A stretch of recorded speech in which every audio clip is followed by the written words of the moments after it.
Even though the Z-Jib assembly can be mounted on any stable platform, there are several mounts, dollies, and dolly adapters available that offer convenience and increase portability to the arm. The most common setup is on a Fisher 10 dolly. Release all pressure in the Fisher 10 dolly by running the boom arm up and down until it will no longer rise, then leave it in the down position. To accomplish this, turn the valve handle to the left and to the right until the pressure indicator indicates low pressure. Release the safety catch on the valve and do not allow anyone to charge the dolly's hydraulic system while any part of the Z-Jib or its adapters are on the dolly. Locate the 4 threaded upright shafts from the Fisher 10 adapter kit and set them into the dolly seat post holes. The large threaded end goes up and the 1-inch shaft goes down. Install the rectangular washer and correct socket head cap screw into the bottom of each one of the 4 shafts and tighten. It is important to note that the large bolt pattern in the main base to Fisher 10 adapter plate is not square and must be indexed properly on the threaded upright shafts. The adapters are marked to denote which way they must be indexed on the dolly. Set the main base to Fisher 10 adapter plate onto the 4 threaded upright shafts with the tag up and near the steer handle of the dolly. Turn the 4 leveling nuts under the 4 leveling washers by hand until the main base of the Fisher 10 adapter plate is level. Then place 4 convex retaining washers on the 4 threaded upright shafts and screw 1 retainer nut on each of the 4 threaded upright shafts. Tighten with the provided wrench. When the 4 nuts are tight, there should be a few threads visible above each of the nuts. The plate should not be warped. From this point on, the setup is practically the same regardless of which platform or dolly you have chosen. With a helper, set this main base on your platform. Align the 4 bolt holes in the bottom of the main base with the platform holes.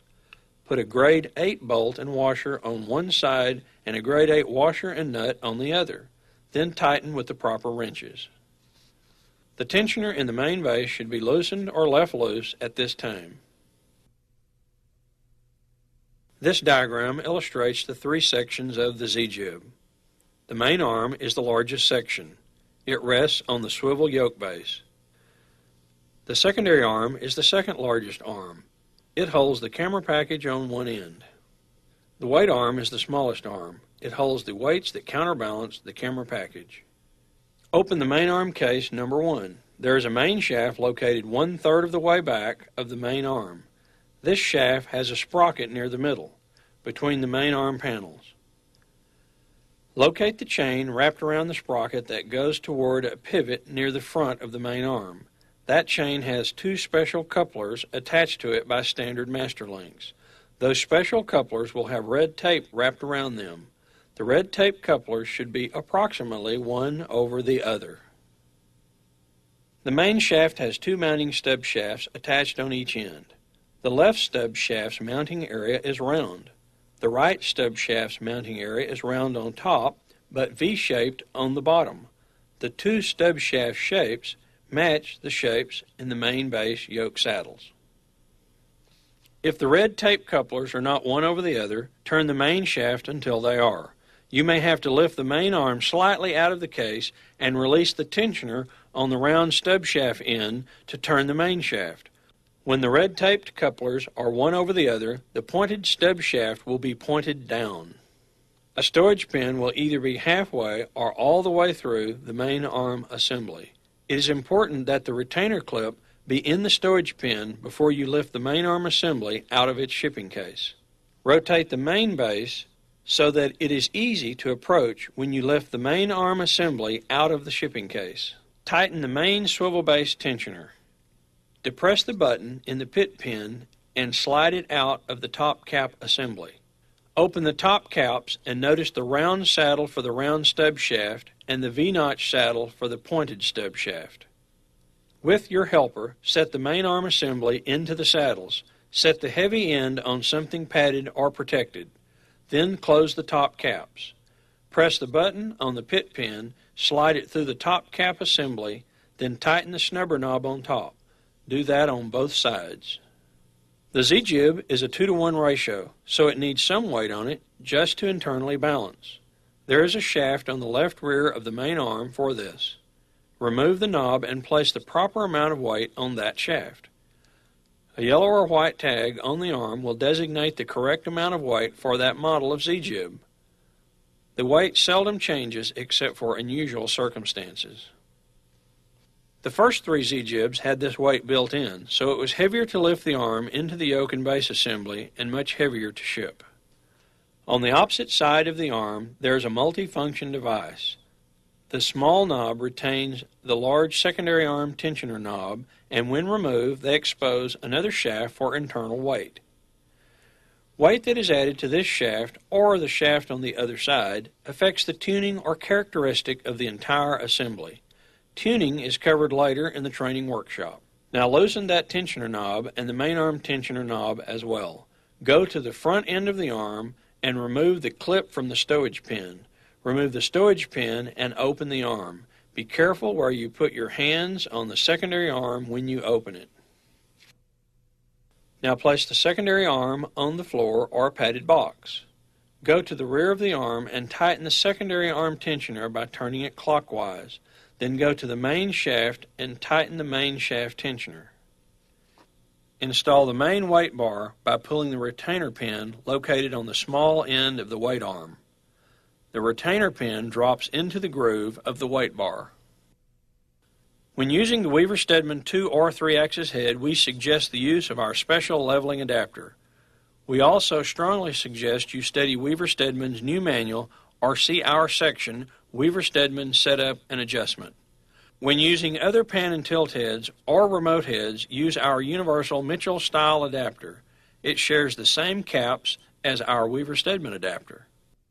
First, remove the 4 socket head cap screws from the 2 caps on the adapter and set the caps aside. Now remove the 4 socket head cap screws from the Mitchell plate adapter located on top of the Weaver-Stedman pan module. Set the Mitchell plate into a shipping case for safekeeping. The same socket head cap screws just removed will now be used to mount our leveling adapter. Place one of the socket head cap screws on the end of a 9-inch 3/16 T-handle wrench. Guide the end of the screw into place in the adapter, then set the adapter onto the pan module, indexing the screws back into the same hole pattern they were removed from. With the caps off of the adapter, the provided 9-inch wrench will quickly install and tighten the 4 screws. Now, this pan tilt device can be installed onto the spool on the end of the secondary arm. The secondary arm has a spool with a chain wrapped around it. This spool has 2 step-down areas that are made to accept our pan and tilt adapters. Our adapters use round saddles and top caps with socket head cap screws to secure them to the secondary arm spool. If the main base is level, you can now level the adapter on the one axis it can rotate. Then set the top caps and socket head cap screws into place, aligning the screws with the threaded holes on the adapter. Notice the caps and the adapter sit on the small journal of the spool. Using the included wrench, snug the 4 bolts. Then tighten the 4 bolts, and notice there is a gap between the adapter and caps on all 4 sides. This allows you to get a good clamp on the spool. These wire tie stations are designed to secure power supply and communication cables neatly to the side of the arm, eliminating the need for messy gaffer's tape. Study the camera and accessory package ahead of time and plan the cable layout. The tops or mounting pods of most remote devices usually have communication and power connection bulkheads. The wire tie bars have a cutout on one end for large cables and a serrated area on the other end for small cables. The 1/4-inch pin goes through 2 washers with the 1/4-inch hole in the center of the wire tie mounting station. The small pins keep the bar from rotating. When the button on the pit pin is pressed, the 2 retainer balls in the 1/4-inch pin retract, making it possible to install the pin into the washers if the anti-rotational pins are aligned with their respective holes. Be sure the retainer balls on the pit pin catch both washers when you release the button. If only one washer is caught, the wire tie bar will wobble or be loose. The newest Z-Jibs have small bungee loops in place of the wire tie stations. When attaching the power supply and communication cables to the arm, start at the pan and tilt head. If it is a manual pan and tilt head or a remote head that does not have slip rings, it is important to leave a loop around the pan module wide enough to pan without binding the cables. Then, run the cables along the secondary arm, lift the wire tie bars, and place the cables under them. Do not depress the buttons or the retainer balls will retract and unlatch from the back washer. Leave a loop at the pivot point between the secondary arm and the main arm, so the cable will not bind when the Z-Jib is in full extension. Also, leave a loop between the main arm and the main base. Secure the cable pack to the main base with a Velcro strap. The loop must be long enough for the main arm to go past vertical. Then continue the cables down through the large hole in the center of the main base. Make sure the cables will not come in contact with the back end of the main arm as it passes through the main yoke base swivel assembly. Barbell weights are placed on the main weight bar to counterbalance the camera package, and the characteristics of the Z-Jib are adjusted by the weights placed on either the left or right side of the tuning shafts. The overall balance of the Z-Jib is accomplished by placing weights on or taking weights off the rear weight bar. Use the included washers to fine-tune this balance. Optimal balance is when the camera package floats in place at the desired height. Remember, you will have to recheck this balance after tuning the internal weights or changing the weight of the camera package. When the Z-Jib is balanced, it is time to adjust the weights on the tuning shafts. Ignore the position of the secondary arm weights. Look at the angle of the main arm when the camera package balances freely. The front end of the main arm should be aiming up at a 45-degree angle. When extended and left floating, the camera package should gently float back to this position. Adding more weight to the tuning shafts will cause the main arm to aim up more, and removing weight will cause it to aim down more. When the tuning is complete, be sure to go back and check the overall counterbalance. If you change the weight on the tuning shafts, the counterbalance will have to be changed as well. If the Z-Jib is not moving freely and smoothly, check for impeded travel. Cables from the camera package will bind easily if not given proper slack during setup. Make sure the cable loops give sufficient leeway for camera pans, arm extensions, and base rotations. If the cables are loose enough, but you are still experiencing impeded travel, isolate the problem by tightening all tensioner knobs, including the ones on the pan and tilt device. Then release them one at a time, checking each pivot point until you have discovered the cause of the friction. Safety is the most important job of the Z-Jib certified technician. You are not only responsible for the condition of the Z-Jib, but also for the safety of those standing nearby and any equipment that the Z-Jib could damage. When it is in use, you must keep people from standing next to, leaning on, or touching the Z-Jib.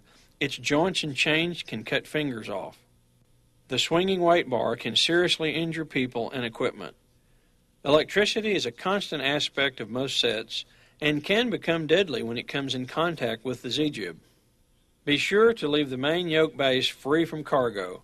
When the camera package comes back toward the base, the main and weight arm joint has low clearance and can crush any obstacles. The strongest position for the Z-Jib is folded up closely to the base.